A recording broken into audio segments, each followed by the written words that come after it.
ઝઘડિયા તાલુકાના ઉમલ્લા ગામે એક બંધ મકાનને તસ્કરોએ નિશાન બનાવ્યું છે.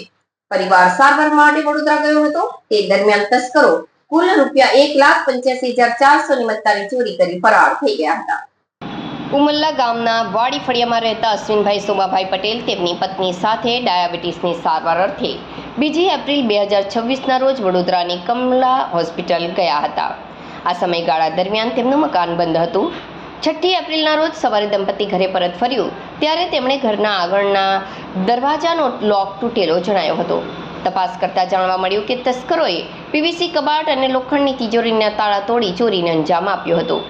ચોરાયેલી મત્તામાં આશરે 1 તોલાની સોનાની ચેન અંદાજે 1,34,400, એક ડાયમંડ નંગ અંદાજે 4,000, 2 લેડીઝ પર્સમાં રાખેલા 27,000 રોકડા અને તિજોરીના અંદરના ખાનામાં રાખેલા ₹20,000 રોકડાનો સમાવેશ થાય છે. આ ઉપરાંત સોનાના દાગીનાની અસલી બિલ પણ ચોરાયા હોવાનું ફરિયાદમાં જણાવાયું છે.